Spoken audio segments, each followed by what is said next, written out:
Welcome to शिवरा classes.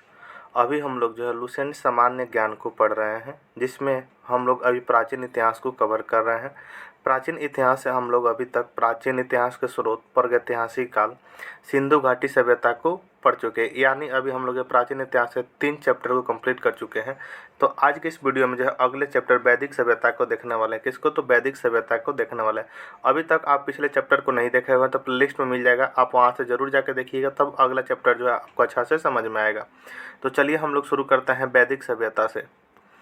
वैदिक काल का विभाजन जो है 2 भागों में। वैदिक काल का विभाजन कितने भागों में? तो 2 भागों में, ऋग वैदिक काल एवं उत्तर वैदिक काल। ऋग वैदिक काल का जो है काल रहा 1500 से 1000 ईसा पूर्व एवं उत्तर वैदिक काल 1000 से 600 ईसा पूर्व में किया गया है। आर्य जो है सर्वप्रथम पंजाब एवं अफगानिस्तान में बसे। आर्य जो है सर्वप्रथम कहाँ बसे? तो पंजाब एवं अफगानिस्तान में बसे। मैक्स मुलर ने आर्यों का मूल निवास स्थान मध्य एशिया को माना है। आर्य द्वारा निर्मित सभ्यता वैदिक सभ्यता कहलाई।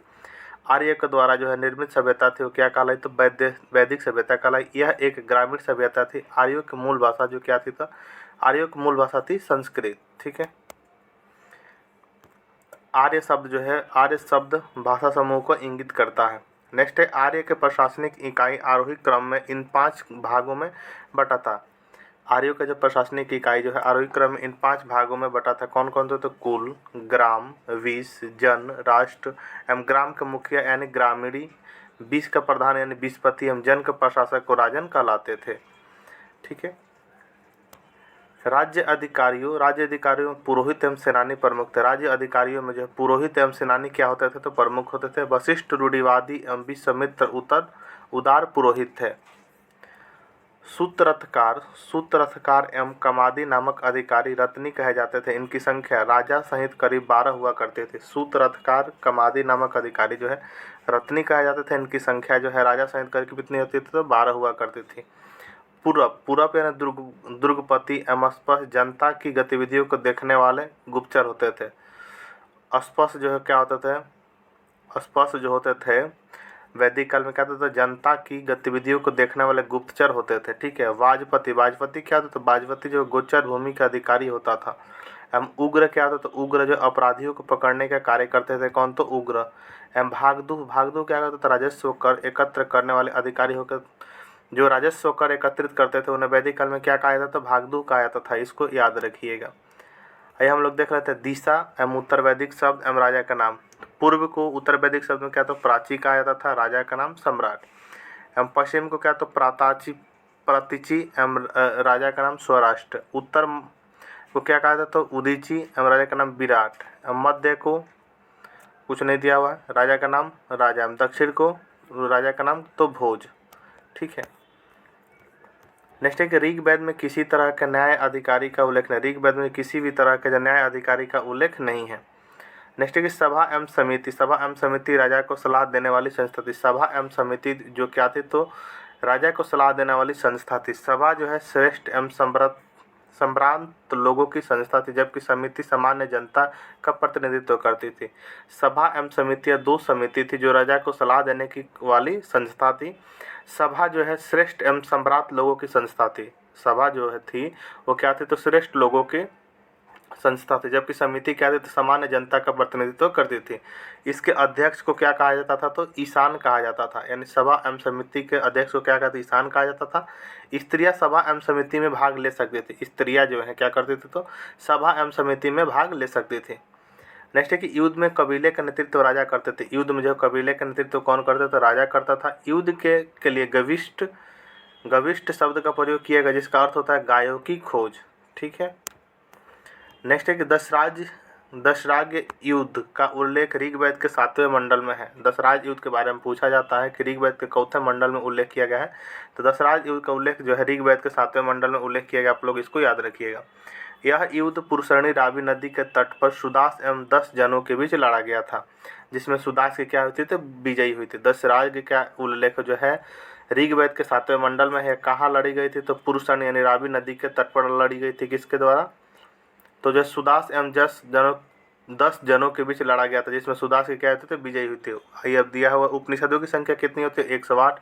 महापुराणों की संख्या कितनी होती है? 18। एवं वेदांगों की संख्या कितनी होती है? तो 6 होती है। आप लोग इसको भी याद रखिएगा। नेक्स्ट है कि ऋग्वैदिक समाज में 4 वर्णों में विभक्त था। ये वर्ण कौन थे? तो ब्राह्मण, क्षत्रिय, वैश्य एवं शूद्र। ऋग्वैदिक समाज कितने वर्णों में विभाजित था? तो 4 वर्णों में विभाजित था। कौन कौन? तो ब्राह्मण, क्षत्रिय, वैश्य एवं शूद्र। यह विभाजन व्यवसाय पर आधारित था। ऋग्वेद के 10वें मंडल में पुरुष सूक्त में चतुर्थी का उल्लेख मिलता है। इसमें कहा गया है कि ब्राह्मण परम पुरुष के मुख से, ब्राह्मण जो है परम पुरुष के मुख से, क्षत्रिय जो है उनकी भुजाओं से, वैश्य उनकी जंघाओं से, शूद्र उनके पैर से उत्पन्न हुए हैं। ठीक है। नेक्स्ट पॉइंट कि आर्य का समाज जो है पितृ प्रधान था। आर्य का समाज कैसा था? आर्य का समाज जो है पितृ प्रधान था। समाज की सबसे छोटी इकाई परिवार या कुल थी। आर्यों का समाज क्या था? तो पितृ प्रधान था एवं समाज की सबसे छोटी इकाई क्या थी? तो परिवार या कुल थे, जिसके मुखिया पिता होता था, जिसे कुलप भी कहा जाता था। स्त्रियां इस काल में अपने पति के साथ यज्ञ में कार्य में भाग लेते थे। स्त्रियां जो है इस काल में, वैदिक काल में जो है अपने पति के साथ क्या तो यज्ञ कार्य में भाग लेते थे। बाल विवाह एवं पर्दा प्रथा का प्रचलन नहीं था। बाल विवाह एवं पर्दा प्रचलन का क्या है? तो प्रचलन नहीं था। विधवा अपने मृतक पति के छोटे भाई यानी देवर से विवाह इसमें कर सकती थी। विधवा जो है अपने मृतक पति के छोटे भाई एवं देवर से क्या कर सकती थी? विवाह कर सकती थी। नेक्स्ट है कि स्त्रियां शिक्षा ग्रहण करती थी। ऋग्वेद में लोपामुद्रा घोषा स्त्रियां जो है शिक्षा ग्रहण करते थे। ऋग्वेद में जो है लोपामुद्रा, घोषा, सिकता, आपला एवं विश्वास जैसी विदुषी स्त्रियों का वर्णन गर्गी एवं याज्ञवल्क्य को वाद विवाद की चुनौती दी थी। प्रमुख दर्शन एवं उनके प्रवर्तक के बारे में जान लेते हैं, जो कि मोस्ट इम्पोर्टेंट है। चवार्क के प्रवर्तक कौन? दर्शन चवार्क, प्रवर्तक चवार्क। योग के प्रवर्तक पतंजलि। सांख्य के कपिल। न्याय के कौन? तो गौतम। पूर्व मीमांसा का प्रवर्तक जैमिनी। उत्तर मीमांसा का बद्रान। वैशिष्ट के कौन? तो कणाद। आप लोग जो है इसको जरूर याद रखिएगा। बाकी उतने इम्पोर्टेंट नहीं है, लेकिन इसको आप लोग इम्पोर्टेंट है, ये जरूर याद रखिएगा। ठीक है। नेक्स्ट क्वेश्चन को उठते हैं। नेक्स्ट क्वेश्चन है कि जीवन भर अविवाहित रहने वाली महिलाओं को क्या कहा जाता था? तो अमाजु कहा जाता। ऋग्वेद में जो है जीवन भर जो है, वैदिक सभ्यता में जीवन भर जो है अविवाहित रहने वाली महिलाओं को क्या? तो अमाजु कहा जाता था। जीविकापार्जन के लिए वेद वेदांग पढ़ने वाले अध्यापक को उपाध्याय कहलाता था। जीविकापार्जन के लिए जो वेद वेदांग पढ़ाने वाले अध्यापक होते थे उन्हें क्या? तो उपाध्याय कहलाते थे। आर्य का मुख्य पेय पदार्थ सोमरस था। यह वनस्पति से बनाया जाता था। आर्य मुख्यतः 3 प्रकार के वस्त्रों का उपयोग करते थे। वास, अधिवास एवं उस्रिश का। ठीक है। अंदर पहनने वाले कपड़ों को नीवी कहा जाता था।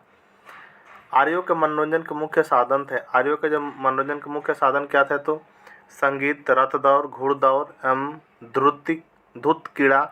आर्यों का मुख्य व्यवसाय पशुपालन एवं कृषि था। महर्षि कर्णाद को जो है भारतीय परमाणुवाद का जनक कहा गया है। गाय को अधन्य कहा गया है। गाय को क्या कहा गया है? तो अधन्य कहा गया। वैदिक सभ्यता में न मारे जाने योग्य पशु के श्रेणी में रखा गया था। गाय की हत्या करने वाले या उससे घायल करने वाले के लिए वेदों में मृत्यु दंड अथवा देश से निकालने की व्यवस्था की गई थी। आर्यों का प्रिय पशु घोड़ा एवं सर्वाधिक प्रिय देवता कौन थे? तो इंद्र थे। आर्यों के जो है प्रिय पशु कौन थे? तो घोड़ा एवं सर्वाधिक प्रिय देवता कौन थे? तो इंद्र थे। आइए हम लोग देख लेते हैं ऋग्वैदिक कालीन की नदियाँ। अब भी उसका क्या नाम है? पहले का था कुंभ्र। कुंभ्र का जो अभी नाम क्या है? तो कुर्रम है। कुंभा का अभी नाम क्या है? तो आधुनिक नाम काबुल है। वितस्ता का आधुनिक नाम झेलम। आशिकनी का क्या है? आधुनिक नाम तो चिनाब। पुरुषणी का आधुनिक नाम रावी। शतुद्री का अभी आधुनिक नाम सतलज। विपाशा का ब्यास। सदानीरा का गंडक। दशदृति का घग्गर। गोमती का गोमल एवं सुबस्ती का क्या है? तो स्वात है। ठीक है। हम लोग कहाँ थे? आर्यों द्वारा खोजी गई धातु लोहा थी। आर्यों द्वारा खोजी गई धातु क्या थी? तो लोहा थी, जिसे श्याम अयस्क कहा जाता था। तांबे को लोहित अयस्क कहा जाता था। आर्यों द्वारा खोजी गई धातु क्या थी? तो लोहा थी, जिसे जो श्याम अयस्क कहा जाता था। तांबे को जो लोहित अयस्क कहा जाता था। भारतीयों को लोहे का ज्ञान ईसा पूर्व 8वीं सदी में प्राप्त हुआ। भारतीयों को जो लोहे का ज्ञान कब? तो ईसा पूर्व 8वीं शताब्दी में प्राप्त हुआ। नेक्स्ट है कि व्यापार हेतु दूर दूर तक जाने वाले को पर्णी कहा जाता था। व्यापार है तो जो दूर दूर तक जाने वाले व्यक्ति को क्या? तो पर्णी कहा जाता था। लेन देन में वस्तु विनिमय प्रणाली प्रचलित थी। ऋण देकर ब्याज लेने वाला वेकनाट यानी सूदखोर कहा जाता था। ऋण देकर जो ब्याज लेने वाला होता था उसे क्या था, वेकनाट या सूदखोर कहा जाता था। मनुष्य एवं देवताओं के बीच मध्यस्थ का भूमिका निभाने वाले देवता के रूप में अग्नि की पूजा की जाती थी। ऋग्वेद में उल्लिखित नदियों में सरस्वती सबसे पवित्र मानी जाती थी। ऋग्वेद में गंगा का 1 बार और यमुना का उल्लेख 3 बार हुआ है। इसमें सिंधु नदी का उल्लेख सर्वाधिक बार हुआ है। उत्तर वैदिक काल में जो है, उत्तर वैदिक काल में इंद्र के स्थान पर प्रजापति सर्वाधिक प्रिय देवता हो गए थे। उत्तर वैदिक काल में जो है इंद्र का स्थान पर जो है प्रजापति जो है क्या होता है, प्रजापति जो सर्वाधिक प्रिय देवता हो गए थे। विष्णु के 3 पगों को कल्पना का विकास उत्तर वैदिक काल में हुआ। उत्तर वैदिक काल में राजा को राज्याभिषेक के समय राजस्व यज्ञ का अनुष्ठान किया जाता था। उत्तर वैदिक काल में जो वर्ण व्यवसाय के बजाय जन्म के आधार पर निर्धारित होने लगे। उत्तर वैदिक काल में जो वर्ण व्यवसाय जो व्यवसाय के बजाय जन्म के आधार पर निर्धारित होने लगे थे। आइए देख लेते हैं ऋग्वैदिक काल के देवता। इंद्र किस चीज़ के लिए देवता था, युद्ध का नेता एवं वर्षा का देवता। अग्नि किसका, तो देवता एवं मनुष्य के बीच मध्यस्थ था। वरुण जो पृथ्वी एवं सूर्य का निर्माता, समुद्र के देवता, विश्व के नियामक, शासक एवं सत्य का प्रतीक, ऋतु परिवर्तन, दिन रात करता, ठीक है। घाव के तो आकाश के देवता ने सबसे प्राचीन। सोम के देवता थे किसे, तो वनस्पति देवता। उषा प्रगति एवं उत्थान के देवता। अश्विनी विपत्तियों में हरने वाले देवता, विपत्तियों को हरने वाले देवता के तो आशिवन। पूषण को क्या, तो पूषण पशुओं का देवता। विष्णु क्या, तो विश्व का संरक्षक एवं पालन करता। मरुत को तो आंधी तूफान के देवता थे मरुत। नेक्स्ट एक उत्तर वैदिक काल में जो है उत्तर वैदिक काल में हल को सीरा एवं हल रेखा को सीता कहा जाता था। उत्तर वैदिक काल में निष्क और शतमान मुद्रा की इकाइयाँ थे। उत्तर वैदिक काल में निष्क और शतमान मुद्रा की इकाइयाँ थे। सिक्के के चलन का कोई प्रमाण नहीं मिलता है। सांख्य दर्शन भारत के सभी दर्शनों में सबसे प्राचीन है। इसके अनुसार मूल तत्व 25 हैं, जिनमें प्रकृति का पहला तत्व है। सत्यमेव जयते मुंडक उपनिषद से लिया गया है। इसी उपनिषद में जो है यज्ञ की तुलना फूटी नाव से की गई थी।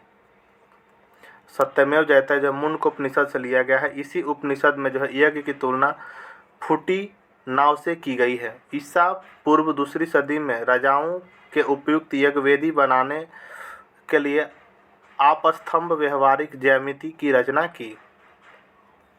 गायत्री मंत्र सवित्री नामक देवता, गायत्री मंत्र जो सवित्री नामक देवता को संबंधित है, जिसका संबंध ऋग्वेद से। लोगों को आर्य बनाने के लिए विश्वामित्र ने गायत्री मंत्र की रचना की।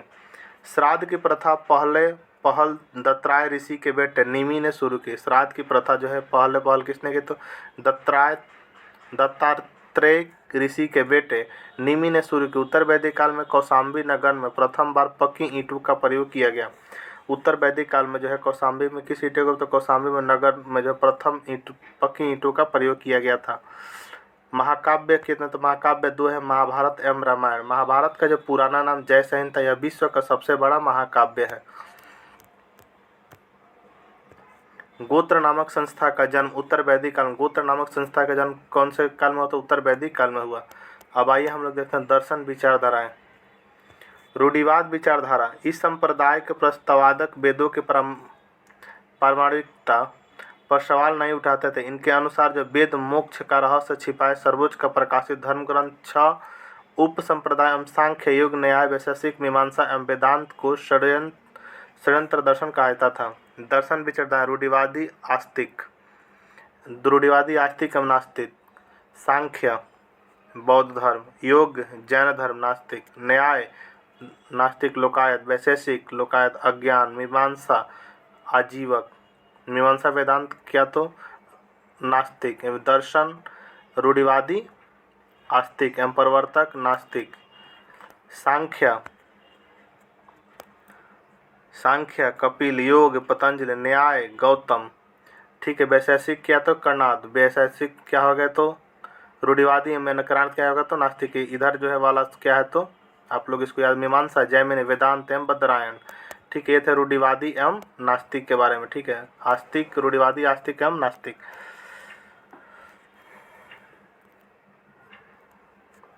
नेक्स्ट है कि सांख्य विचारधारा। सांख्य दर्शन शास्त्र की प्राचीनतम विचार पद्धति है। सांख्य का शाब्दिक अर्थ गिनना होता है। सांख्य का जो है शाब्दिक अर्थ क्या, तो गिनना होता है। इस विचार धारा के अनुसार ब्राह्म प्रभाव का कारक नहीं बल्कि आत्मज्ञान से ही मोक्ष की ओर ले जाता है। यह विचारधारा द्वैतवाद में विश्वास रखती है, अर्थात आत्मा तथा पदार्थ के पृथक सत्ताएं। यह अवधारणा सभी ज्ञान का आधार है।